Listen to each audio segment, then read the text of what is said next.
Buenos días, ¿cómo están? Espero que se encuentren bien en este encuentro, en este podcast que estaremos haciendo hoy. Si no me equivoco es 9 de agosto del 2024.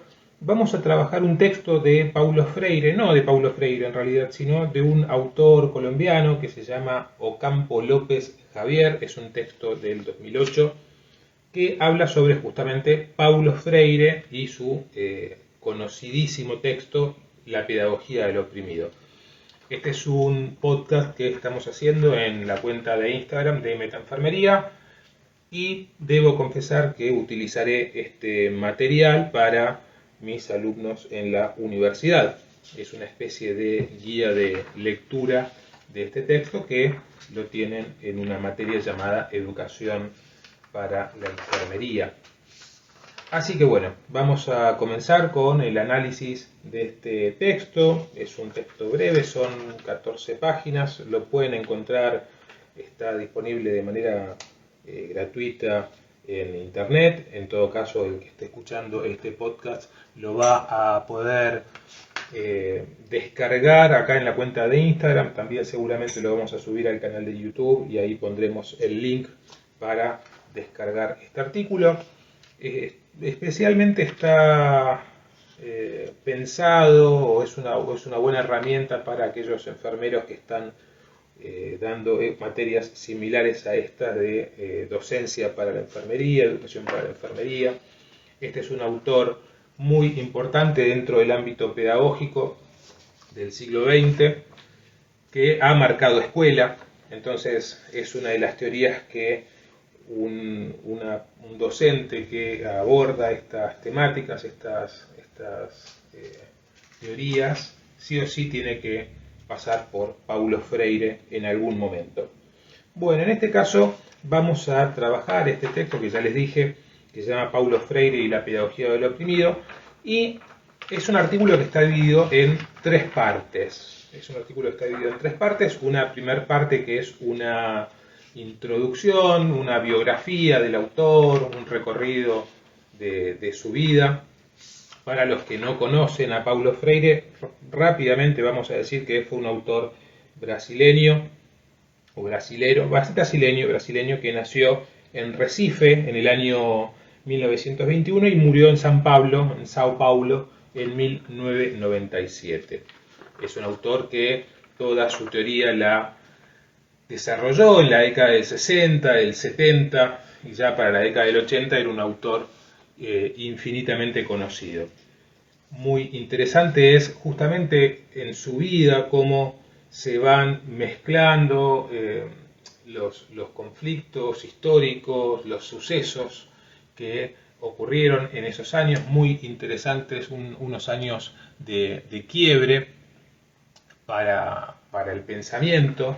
Piensen que después de la Segunda Guerra Mundial, estamos hablando de 1945, la década del 50 también, el mundo se divide en dos grandes polos, el polo procapitalista y el polo procomunista.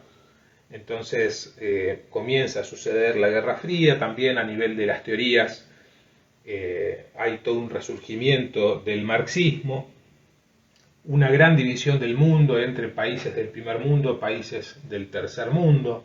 Entonces comienza en América Latina especialmente y en África también, pero bueno, nosotros pensamos desde estas latitudes, comienza en América Latina toda un montón de escuelas que comienzan a pensar nuestras realidades desde nosotros.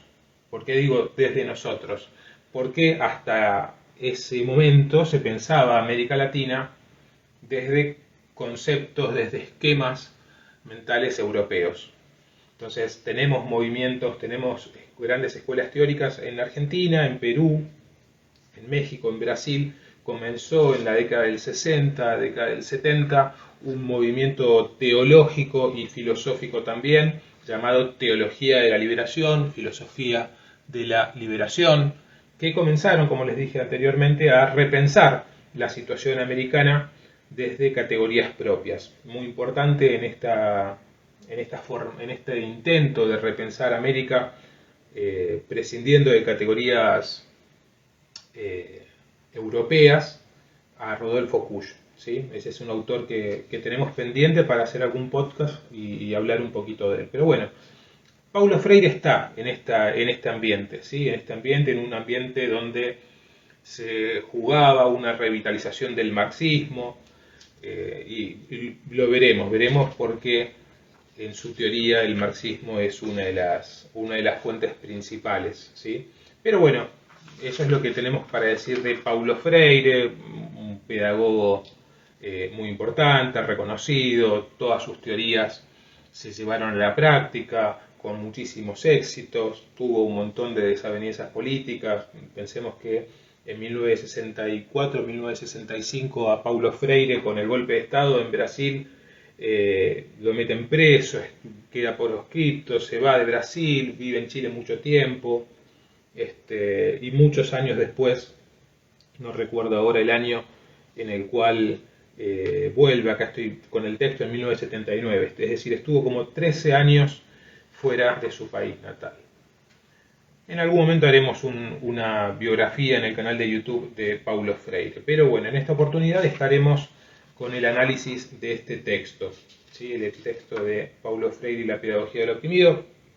La pedagogía del oprimido es un libro de Paulo Freire, uno de sus más importantes, que se publicó en 1970 en México, cuando estaba exiliado, y podemos ver a medida que vamos leyendo las páginas, esto arranca 62, 63, según el artículo que yo estoy manejando. El punto 2 se llama Paulo Freire y la pedagogía del oprimido. En este punto en especial, porque el siguiente es uno que se llama la educación liberadora y el método Freire de la alfabetización, en este punto se desarrolla, van a los núcleos, a los puntos principales del texto de la pedagogía del oprimido, donde podemos apreciar las remanentes de la teoría marxista, ¿sí? Bien, en este caso, en la pedagogía del oprimido, para Paulo Freire, al igual que para muchos pensadores de aquella época, el pueblo latinoamericano, es decir, estamos hablando de México hacia el sur, el pueblo latinoamericano vive en opresión por fuerzas sociales superiores, los grupos opresores que no permiten su liberación. Entonces aquí ya vemos cómo empieza a jugar esta dialéctica marxista, donde se divide a la historia en dos partes. Están los grupos opresores y los grupos oprimidos. Lo que hace Freire es aplicar este esquema de Carlos Marx a la teoría de la educación. Entonces, la pedagogía tradicional, promovida por grupos opresores, Paulo Freire lo va a llamar educación bancaria para privilegiados. Y para Paulo Freire, este tipo de educación debe cambiarse por una pedagogía para los oprimidos, con una visión crítica del mundo en donde viven. Dice el autor, el mundo de los oprimidos busca su liberación y lucha contra sus opresores. En todos sus anhelos de cambio, tiene la oposición de quienes tienen el poder, la riqueza y la tierra. Hay una cita que no aparece aquí en este texto, donde, si no me equivoco, dice algo así, porque vieron que en internet abundan las citas sin autor, o sin número de página, sin obra. Bueno, obviamente es la dinámica de internet, ¿no? Tampoco es que se van a manejar las publicaciones de Instagram con normas APA. Pero hay una frase por ahí de Freire donde dice que sería muy ingenuo pretender que las clases opresoras entreguen a las clases oprimidas sus herramientas para que dejen de ser oprimidas. Bueno, ese es un concepto muy interesante. Hoy, en el año 2024, es medio discutible eso, ya veremos por qué. Quizás ya veremos por qué, podemos ver si más tarde me acuerdo. Bueno, el tema es que para Paulo Freire, siguiendo este esquema, los opresores son los que fomentan un determinado tipo de educación, que él lo llama educación bancaria, que tiene unas características especiales. La educación bancaria tiene unas características que lo que hacen es perpetuar la opresión, lo que hacen es perpetuar el dominio de las clases privilegiadas sobre los grupos oprimidos. También señala en este texto un autor colombiano, la verdad es que lo conocí hace poco buscando material para esta materia, y es un autor colombiano, tengo entendido que aún vive, tiene algunos artículos sobre folclore en Colombia, es muy interesante, pero bueno, en esta ocasión estamos hablando de Paulo Freire. Bueno, continúo con el texto donde señala que una de las herramientas para esta liberación del oprimido es la alfabetización. La alfabetización del oprimido debe servir para enseñarle no solamente las letras, las palabras y las frases, sino lo más importante, la transmisión de su realidad y la creación de una conciencia de la liberación para su transformación en un hombre nuevo. ¿Sí? Un hombre nuevo, esa frase tan mencionada en la década del 60, en la década del 70, la llegada del hombre nuevo, un hombre nuevo que se caracterizaba por, bueno, justamente apartarse del capitalismo. Paulo Freire recalca en su obra Pedagogía del Oprimido sus ideas por los opresores para quienes el valor máximo radica en el tener más y cada vez más, a costa inclusive del hecho de tener menos o simplemente no tener nada de los oprimidos. Para esta clase, para los opresores, ser para ellos es equivalente a tener, y tener como clase poseedora. Ahogarse en su propia riqueza es un derecho inalienable de la clase dominante, escribe Freire, y lo justifica con decir de los pobres que son incapaces y perezosos. Por ello, la actividad constante de los opresores es controlar permanentemente a los oprimidos y desvalorizar todas sus actuaciones para dominarlos con más seguridad. Para que el oprimido se libere, necesita la acción, pero esta debe ser con la reflexión crítica y con verdadera conciencia sobre la realidad. Si ello no ocurre, la acción para la liberación se vuelve simple activismo. Bueno, es muy interesante porque aquí aparecen estos elementos de la teoría marxista. Ya habíamos mencionado hace un ratito esto de dividir a la sociedad en dos grupos, opresores y oprimidos.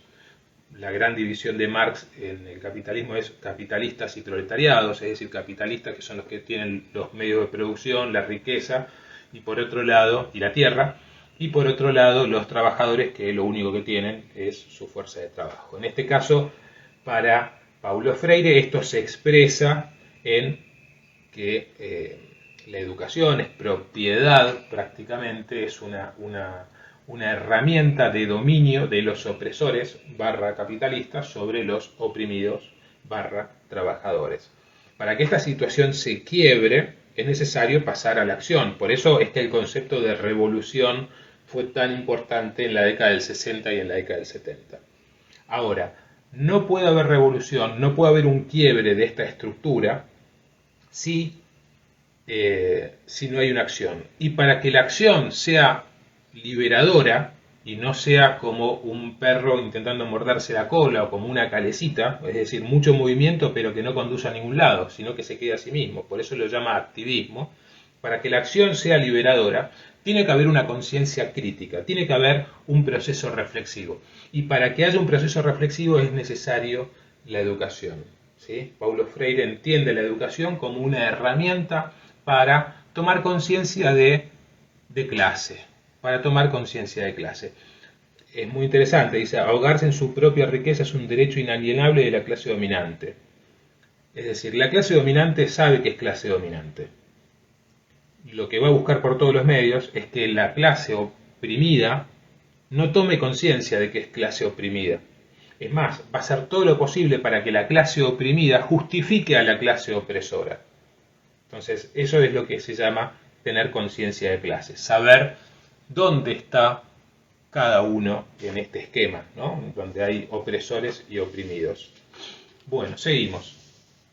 El educador Paulo Freire en la Pedagogía del Oprimido hace una crítica a la educación tradicional de los opresores que llama educación bancaria.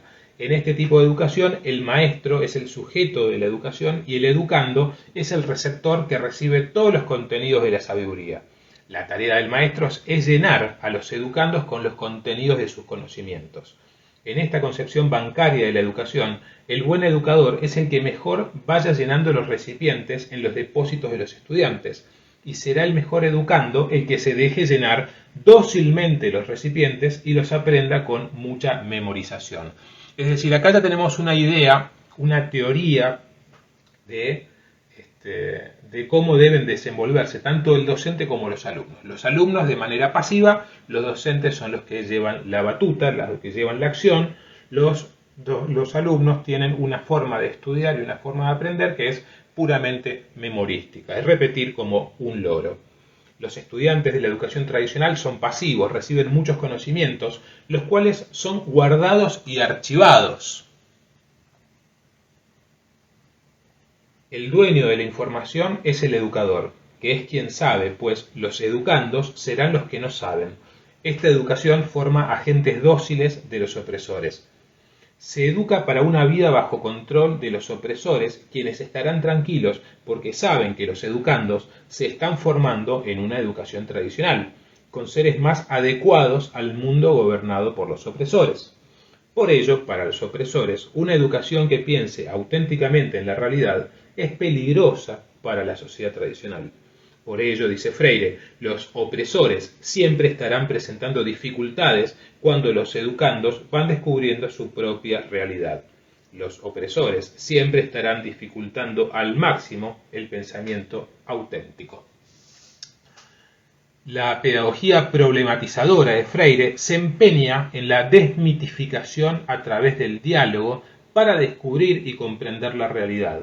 El diálogo en la educación permite compartir las ideas de unos con otros y lleva a la socialización, contrario a la individualización en el aprendizaje muy propia de la educación tradicional o la educación bancaria, que es individualista. Bueno, para mis alumnos especialmente, sepan que venimos de ver otros autores, venimos de ver a Piaget, venimos de ver a Vygotsky, y justamente en este último autor, en Vygotsky, vamos a ver cómo a través de la acción y la interacción con el mundo es que se van desarrollando los procesos y las etapas superiores de formación psicológica, ¿sí? Y del aprendizaje. Pero no cualquier tipo de interacción con el mundo.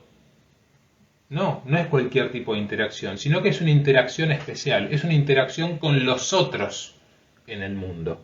Es decir, para que se desarrollen las capacidades superiores, las capacidades psicológicas superiores, es necesario interaccionar con otros, y ahí es donde se favorece el aprendizaje y los desarrollos y los mecanismos para aprender más y mejor. No en el autismo de las redes sociales, en el homeschooling. Es una herramienta muy válida el homeschooling, pero es una herramienta donde justamente no se socializa, es el sujeto con el conocimiento y en un entorno, que ahora no me sale la palabra, pero bueno, endogámico, ¿sí? Una forma endogámica de relacionarse. Obviamente que sirve, no estoy criticando el homeschooling así en general, porque hay muchas familias, muchas personas que realmente lo necesitan por distintas situaciones, distancia, enfermedades, pero hay otras personas que eligen el homeschooling para que su familia, para que sus hijos no se contaminen con los otros, ¿no? Esa es una visión muy interesante que no comparto para nada, pero para esa visión de puros e impuros, la verdad es que no me parece. Bueno, ahí tenemos una beta, obviamente anti-freiriana, ¿sí? La idea de homeschooling, y anti-vygotskiana también, donde la interacción es escasa, ¿sí? La interacción es escasa.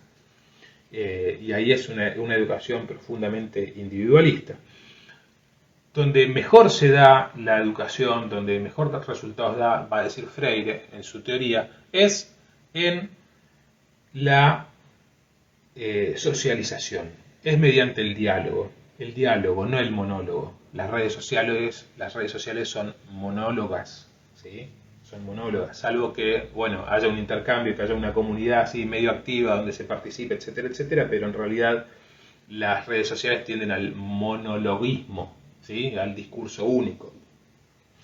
Dice Freire, en su forma de relacionarse con los demás, tanto del docente con sus alumnos, este diálogo con el pueblo, va a decir, no debe ser con un lenguaje demasiado intelectual, sino muy popular, para que llegue verdaderamente a las masas populares.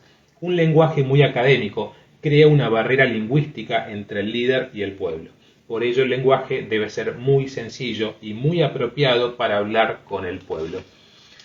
Hace un rato yo decía, bueno, todos estos deseos de Paulo Freire por conseguir la liberación en las categorías marxistas de, de los opresores por parte de los oprimidos, una educación liberadora.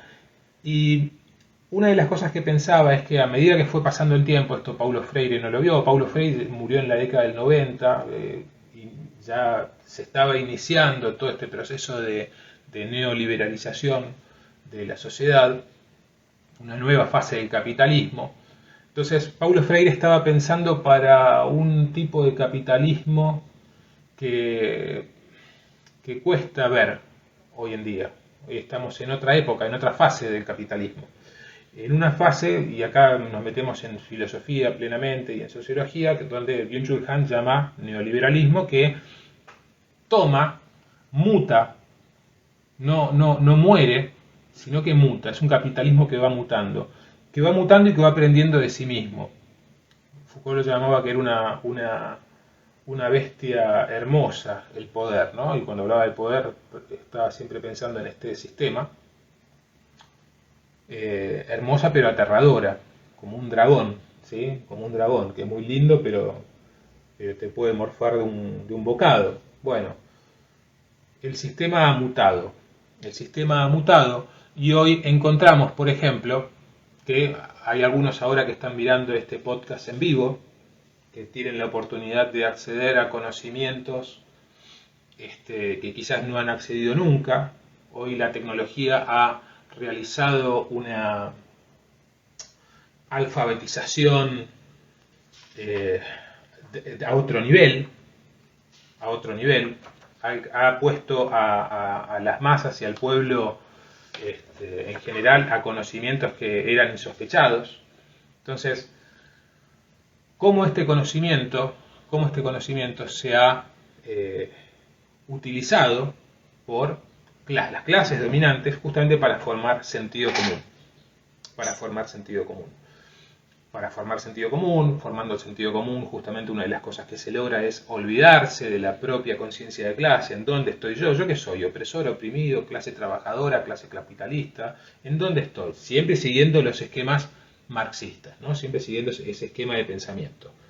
Entonces, hoy en día encontramos que, volviendo a este último parrafito que les leí recién, este diálogo con el pueblo no debe ser con un lenguaje demasiado intelectual, sino muy popular para que llegue verdaderamente a las masas populares. ¿Cuál sería hoy el lenguaje más popular que tenemos en la humanidad? Las redes sociales.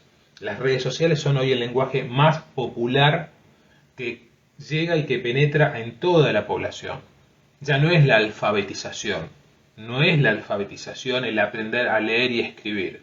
Hoy son las redes sociales, hoy se forma sentido común, ya no por la alfabetización tradicional, las letras, el texto, sino por las redes sociales. Entonces, quizás, así como en la década del 60, en la década del 70, se pensaba por Paulo Freire que la alfabetización era la puerta de entrada para la liberación, hoy posiblemente nos estemos enfrentando a las redes sociales, Instagram, TikTok y distintas cosas que consumen los jóvenes, acríticamente, sin ningún tipo de filtro. O sea, lo que aparece en las redes es la verdad. Lo mismo ocurre con la alfabetización. O sea, la A es la A, punto. O sea, refleja esto. La A, la B refleja un sonido que cuando se junta forma una palabra. No hay demasiada reflexión. Es aprendizaje memorístico para luego darle un sentido a esas palabras que se dan. Bueno, con las redes sociales pasa lo siguiente. Con un video chiquito de 10 segundos, de 30 segundos, de 1 minuto, se forman esas pequeñas unidades que van formando sentido común y luego se les va dando otro sentido más grande en otros metarrelatos que les dan una orientación. Hoy verdaderamente la alfabetización se está llevando a cabo de manera digital y no sabemos para dónde va. No sabemos para dónde va, no sabemos qué sentidos se están formando, qué nuevos sentidos se están formando. Bueno, es medio preocupante. Bueno, seguimos con el texto. No me tengo que olvidar que esto es para mis alumnos. Bueno, el otro punto de este texto es la educación liberadora y el método Freire de la alfabetización. Bueno, aquí la verdad es que no hay mucho para decir, simplemente son 2 o 3 parrafitos donde para Freire la alfabetización es el primer paso para la concientización o la acción reflexiva sobre la realidad. Para Freire la alfabetización no debe ser una alfabetización de conocimiento solamente, de saber leer y escribir, sino como un medio, o sea, pensar saber leer y escribir para qué. O sea, leer y escribir para qué. Como un medio eficaz para llegar a la concientización y al conocimiento de la realidad social y económica. Siempre debe existir un constante diálogo educativo eficaz y crítico que lleve a pensar en la realidad y en hacer los esfuerzos para su transformación. Según Paulo Freire, esto es otra cosa, esto es otro punto, según Paulo Freire, la educación debe considerar al hombre como sujeto y no como un objeto. El hombre llega a ser sujeto cuando reflexiona sobre sí mismo y se identifica y tiene conciencia sobre su situación social y económica.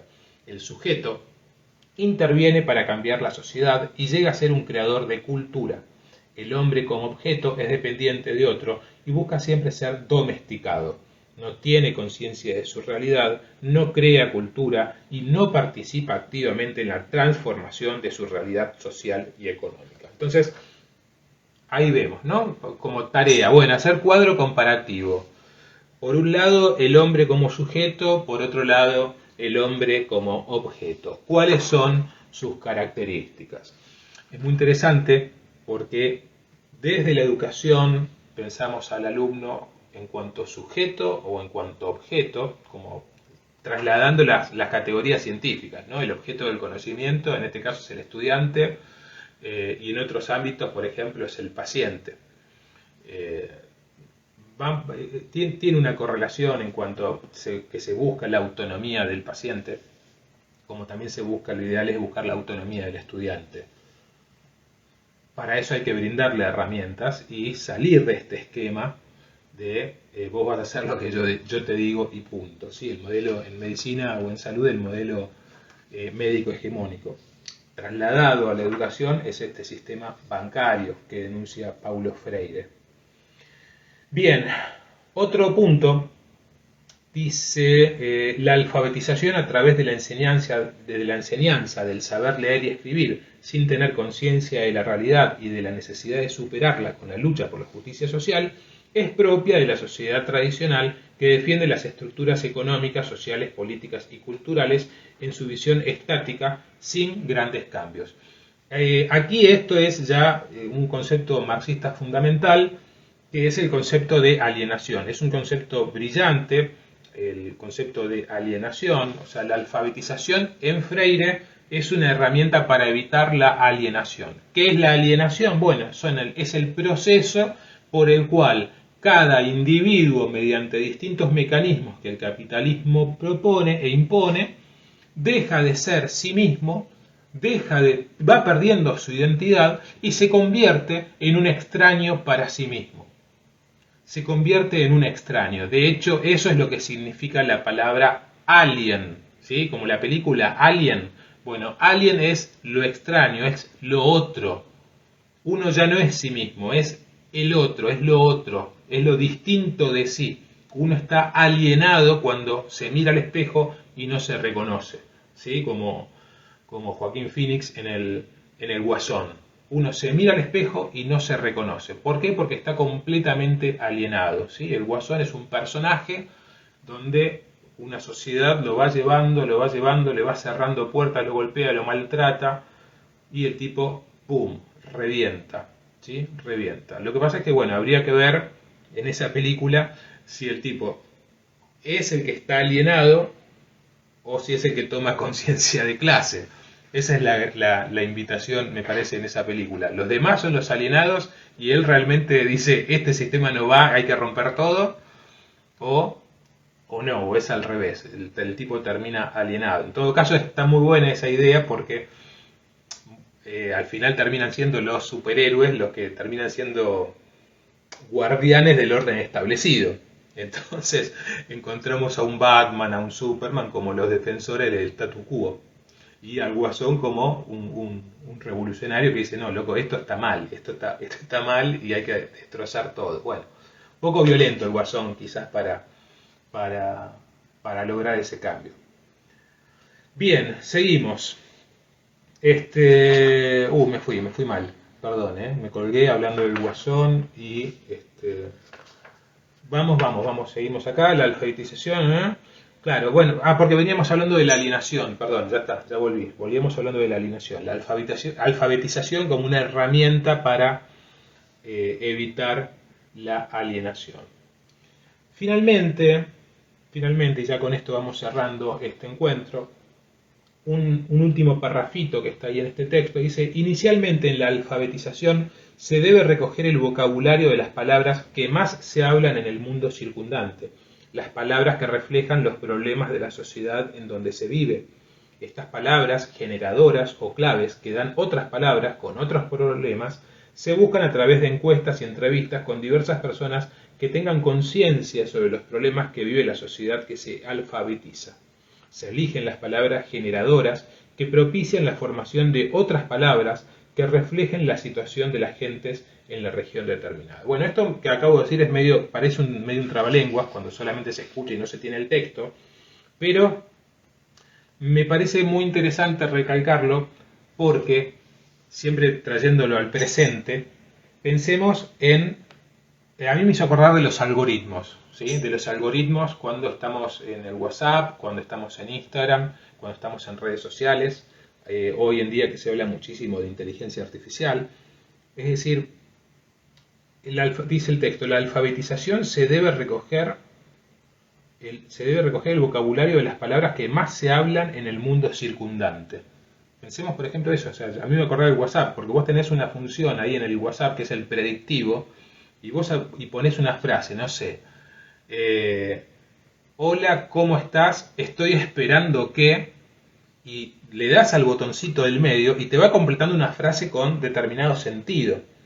Entonces, ¿de dónde saca ese sentido el algoritmo de WhatsApp? De las palabras que vos más utilizás. Si vos en esa semana estuviste hablando de plata, estuviste hablando de guita, de problemas con el auto, con tu señora, con tus hijos, con lo que sea, posiblemente te empiece a tirar palabras que hayan completado en cierto tiempo que vos hayas utilizado. Entonces, se empieza a generar un sentido automático, el algoritmo te empieza a formar un sentido automático a partir de las últimas palabras que vos armaste, que vos utilizaste. Me parece muy interesante porque son sentidos que se van formando, en este caso en el WhatsApp, pero vamos a encontrarnos en las redes un montón de algoritmos. Por ejemplo, hay gente acá que no sigue la cuenta, que no es un seguidor acá de Instagram, de Metaenfermería, etcétera, etcétera. Pero seguramente le va a aparecer a alguna otra persona este video o esta publicación porque le interesa Paulo Freire o le interesa la educación o le interesa la pedagogía. Entonces, el algoritmo te lleva a este contenido. Así como te lleva a este contenido de Paulo Freire, la pedagogía o la educación, hay otros contenidos como la violencia, como la pornografía, como el abuso, como distintos contenidos que son reprobables, pero el algoritmo, como tiene tus intenciones, como sabe qué es lo que buscas, como sabe cuáles son tus deseos más profundos cuando los expresás en las búsquedas de Google, te pone en contacto con estos contenidos. Entonces, hoy estamos cediendo la creación de sentidos a estos algoritmos. Estamos cediendo la creación de relatos a estos algoritmos. Entonces hay que tener muchísimo cuidado con los relatos que se van cediendo, porque así como podemos encontrar herramientas para lograr una cierta pedagogía, un cierto sentido del cuidado, de cariño, de de abrazar al otro, de incluirlo, de respeto, también vas a encontrar sentidos muy crueles, sentidos, pedagogías de la crueldad, diría Rita Segato, que hoy en día, particularmente en el año 2024, encontramos muchos relatos de crueldad, muchos relatos. Hay como un revival, ¿sí? Como un resurgir de relatos de crueldad que se viene gestando hace rato, ¿no? Se viene gestando hace rato estos relatos de crueldad donde encontramos sujetos a través de las redes sociales, de la televisión y desde otros lugares que no deberían ser lugares en los cuales se promueva la crueldad y las faltas de respeto. No se deberían hacer discursos de crueldad y irrespetuosos desde algunos lugares que hoy se están tornando hegemónicos, y la verdad que son preocupantes. Entonces, eso es lo que nos encontramos hoy con las redes sociales. Por eso me parece muy interesante volver a releer algunos textos de Paulo Freire y contrastarlos con el presente, ¿no? En dónde han quedado sus ideas, en dónde han quedado sus resultados, y sus ideas se pueden traspolar, se pueden transformar, se pueden readaptar a lo que es la pedagogía del siglo XXI. Así que bueno, nada más por el momento. Quería aprovechar este espacio para comentar este texto. Y nada más. Para los demás que no son alumnos míos, espero que les haya parecido interesante. Ya saben que pueden escribirme cuando quieran, si les comparto el texto, y si no, va a estar disponible tanto en el canal de YouTube como en la cuenta de Instagram en las historias. Nada más por el momento, les mando un saludo, un abrazo y que tengan una muy buena guardia.